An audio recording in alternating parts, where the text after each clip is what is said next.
Welcome to Maker's Journey Workshop.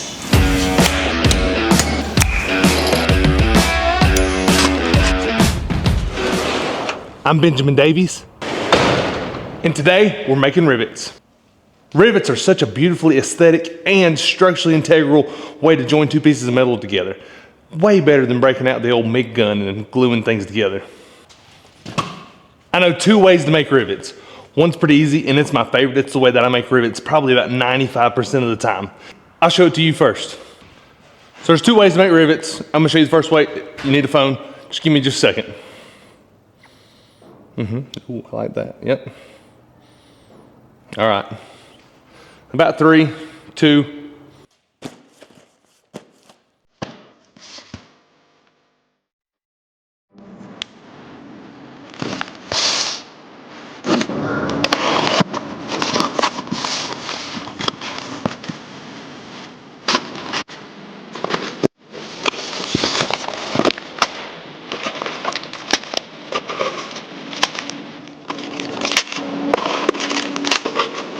Freebie. Got a freebie. Nice. That's the easiest way to do rivets. That's my favorite way to do rivets. Yep, that's my favorite way to make rivets. It's quick, it's easy, and you can get hundreds of them at a time. They're pretty inexpensive. You can get, I think, a pack of these 100 3/16 for about 20 bucks. And I think here's some of the 5/16 1-inch rivets. And they're about maybe $25 or $30. Not terribly expensive when you think about the time it would take you to make them. But maybe you're starting out, so let me show you how to make the tool to make the rivet at home as you need it. And as you grow and as you get a little bit more of a budget, maybe you can order some of these things. That's how it worked for us. And so what I'll do is we order these bags is I'll unload them right into here. These little containers. And that way we've got them and they're accessible. And whenever I need to work on some projects and I need these little rivets, I'll just take them over by the anvil or wherever I'm doing my riveting at. Pretty easy way for me to access them. That works for me. Give it a try. All right, so we're gonna need a piece of material that's pretty ample that we can make a rivet making tool out of. We're gonna use 1.5 inches by 1.5 inches square. We're gonna cut it about 4 inches long. This was actually just some scrap metal we had laying around from some projects we executed in the past. And you know, because I'm a good blacksmith, we never get rid of materials unless we have to. And those are sad days. And this worked out pretty good using square instead of round, and I'll show you why later in the video.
Why do you have several drill bits? What's that all about?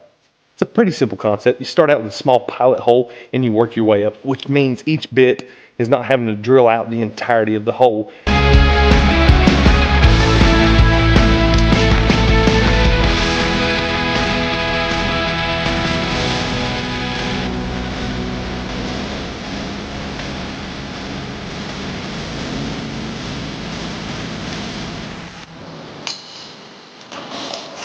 All right, so we taped our bits up right there because I'm actually going to use these rivets in an upcoming project, and we taped them off at 1.5 inches. You can use masking tape, you can use whatever you have at hand.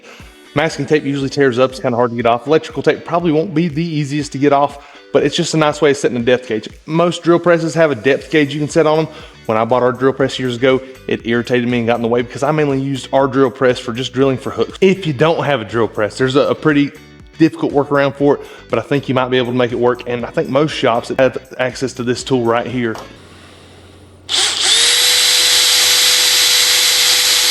But a drill isn't going to give you the precision tolerances that you're looking for on a drill press. You're 100% right. It won't be perfect. Nothing ever is anyways. But I'm not looking for perfection. The biggest thing our channel's about is making what you have work. And if all you have is a drill at home, make it work. As long as you keep that mentality, you're going to be able to do the things that you want to do and get the tools eventually that will help you do these jobs better. Nobody starts out with a shop full of tools. They start out with a few things and they figure out how to make it work. Be that person. I was all excited to use our drill press, and we still get to use it, but I ran into a problem because I was hoping to chuck this up in my mill vise, this guy right here, but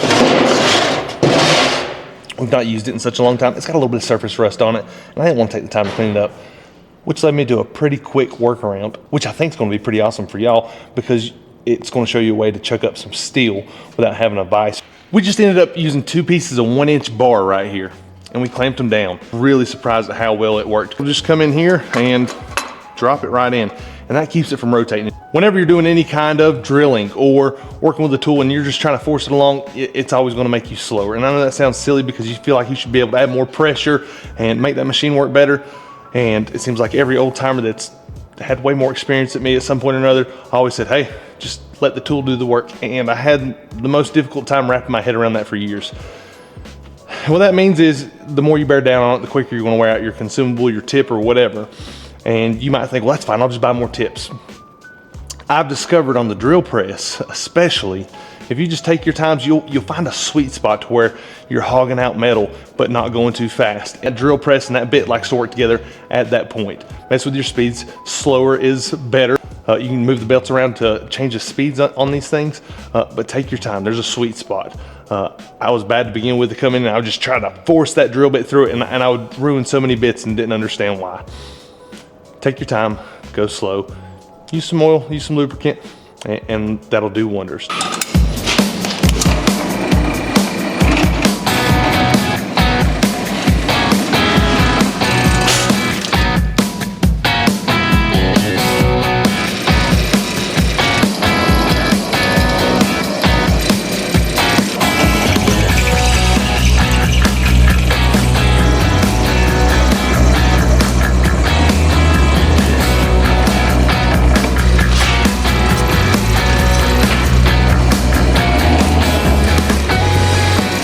All right, we're gonna show you how to make 3 different types of rivets. Good rule of thumb for leaving enough material to set your rivet head is usually about 1.5 to 2 times the diameter of the rod. So we're 3/8 inch, and so we're probably right around 6/10 of an inch to 3/4 of an inch. We've done this so long that I eyeball it, and I had to actually go back and look up that formula. Before I even looked up the formula, we started off with 2.25 inches. That means we've got 1.5 inch shank in the rivet making tool itself, and then we've got 3/4 of an inch to make a rivet head out of. First one's a flat one.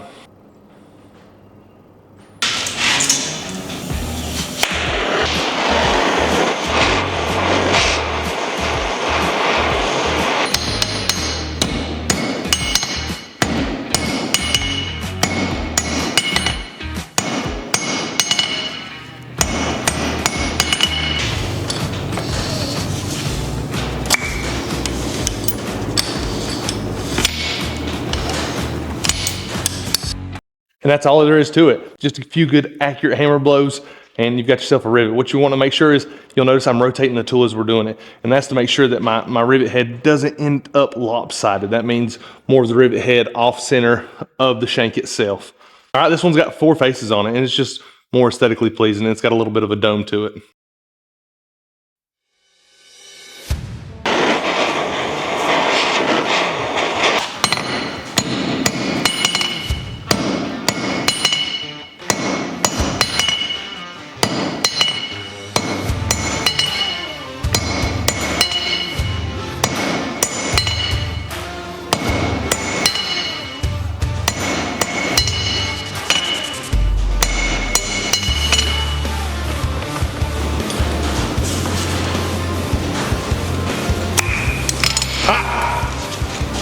All right, the last one, we've got a pyramid head. More like a baby pyramid head. this can actually be domed, and we just achieve this by continuing to planish the metal and make sure that we come in with some pretty steep and aggressive hammer blows. We set it first with our big hammer.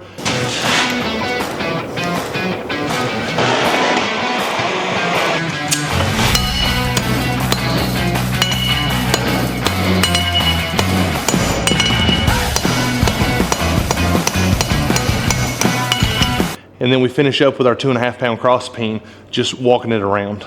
That's another big reason that we didn't weld this to a bar, because our hammer blows, no matter how perfect we try to make them, they're always coming in at an angle. And we try to finish level, but that force, I feel, gets weighted more one side than the other. And so I like to be able to have the ability to rotate my tool to compensate for not hitting perfect.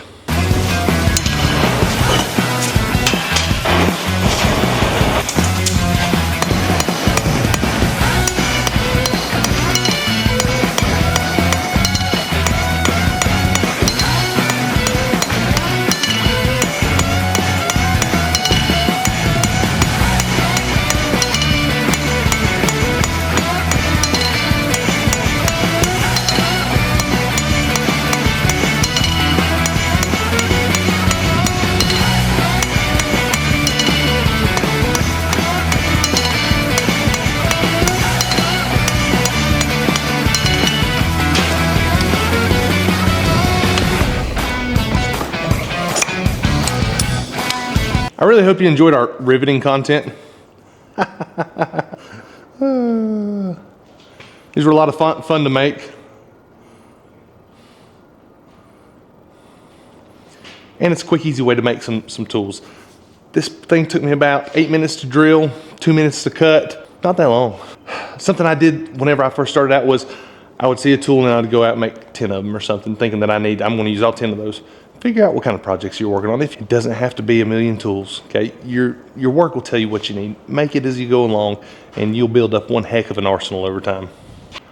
I've made lots of tools like these over the years. I've even made some where you kind of split them in half and then put a spring swage on them so you can do them in the vise. I've made some to where I cut them to the exact length of the shank, and that way I've got a way to knock out from the bottom of, and a lot of times you'll see people drill a little side relief, like gas relief hole on the side, and, all kinds of ways. The biggest thing I've noticed about not getting these guys stuck is make sure you've got a little bit of wiggle room. You should be able to wiggle that metal just a little bit. You don't want a whole lot of slop, but you want a little bit of play. That's why I like doing these with a torch. That's what works best for me. And that's why you'll notice in the videos, I'm focusing all that heat around the bottom of the rivet head itself, because I don't want it to mushroom out. And that's gonna be the hardest part to get warm, because it's got this heat sink working against it. So this thing's sucking out the heat as quick as I put it in the rivet head. It's kind of like when we were building our Hardy tool video right here, and we'd go quench the tip of that Hardy tool to make sure that it didn't mushroom out as we were forging it. Same kind of concept in this upsetting process. Thank y'all so much for being here today. We really appreciate it. And as always, smash that subscribe button if you haven't already. See y'all next week. Have a great one.